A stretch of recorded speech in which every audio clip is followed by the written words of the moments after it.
Hello, welcome back to my channel the learning point 1236 में आपका स्वागत है। और मेरे चैनल पर पहली बार आए हैं तो चैनल को लाइक कीजिए, सब्सक्राइब कीजिए, शेयर कीजिए, क्योंकि यहाँ पर चल रहा है मौर्य साम्राज्य। मौर्य साम्राज्य में हम लोगों ने चंद्रगुप्त मौर्य के बारे में जानकारी ले ली है। आज पढ़ेंगे हम लोग बिंदुसार के बारे में। तो देखते हैं बिंदुसार के बारे में, इसकी जीवनी में क्या क्या घटित हुआ घटना।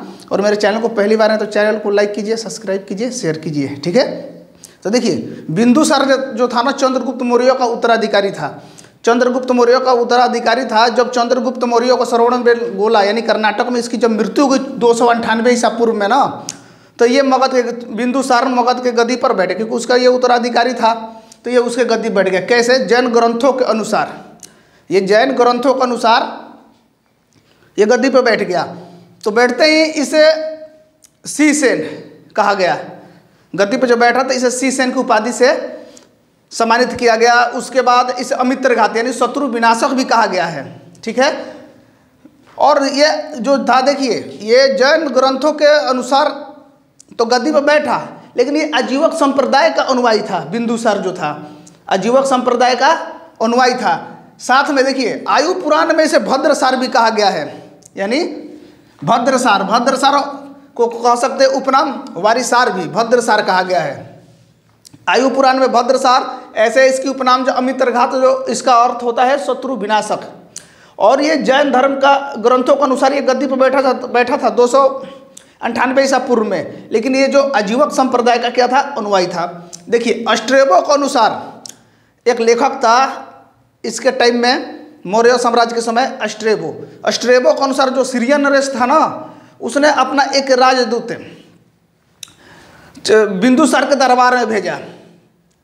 बिंदुसार के दरबार में भेजा, जो ये भी माना जाता है कि मेगा स्त्री जो आया था चंद्रगुप्त मौर्य में, उसका वो उत्तराधिकारी था, जिसका नाम था डाइमेकस। डाइमेकस को सीरिया नरेश एंटियोकस ने बिंदुसार के दरबार में भेजा, जो कि मेगा स्त्री का क्या था? उत्तराधिकारी था। आते हैं, देखिए, इसी के समय बिंदुसार के समय तक्षशिला में 2 विद्रोह हुए। तक्षशिला में 2 विद्रोह हुए बिंदुसार के शासनकाल में। उस विद्रोह को दबाने के लिए इसने पहले सुसीम को भेजा, बाद में अशोक को भेजा, ठीक है। अशोक को भेजा। इनियस के अनुसार सीरिया के शासक एंटियोकस प्रथम से पता कि एक और लेखक था एथिनियस के अनुसार जो सीरिया नरेश के जो शासक थे एंटियोकस प्रथम से प्रार्थना किया, मतलब बिंदुसार ने प्रार्थना किया कि हमारे इसने मदिरा, सूखे अंजीर एवं दार्शनिक भेजने के लिए, क्योंकि ये थोड़ा खान पान पर ज़्यादा ध्यान देता था, पीने पे।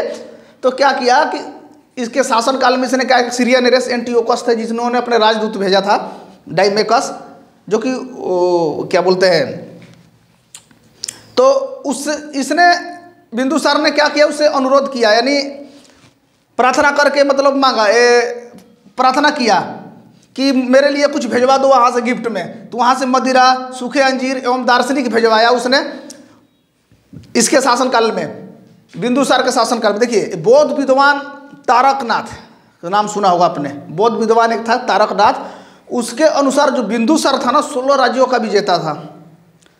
16 राज्यों का विजेता था। तो मौर्य साम्राज्य में इसका इतना ही कहानी लिखा गया है, जो हमें इतिहास है, जो हम पढ़ते हैं। डाइमेकस जो था, इतना ध्यान रखिएगा कि ये राजदूत था एंटियोकस का, लेकिन उत्तराधिकारी था मेगास्थनीज का। ये क्वेश्चन बहुत इंपॉर्टेंट है, ठीक है। और मौर्य साम्राज्य में बिंदुसार के बारे में इतना ही विवरण मिलता है। और जो क्वेश्चन आप लोगों को समझ में नहीं आया होगा तो कमेंट बॉक्स में जाइए और कमेंट कीजिए, हो जहाँ तक होगा वहाँ तक सॉल्व करेंगे। और लास्ट तक वीडियो वॉच किया तो थैंक यू सो मच। और एक लाइक तो बनता है। Thank you.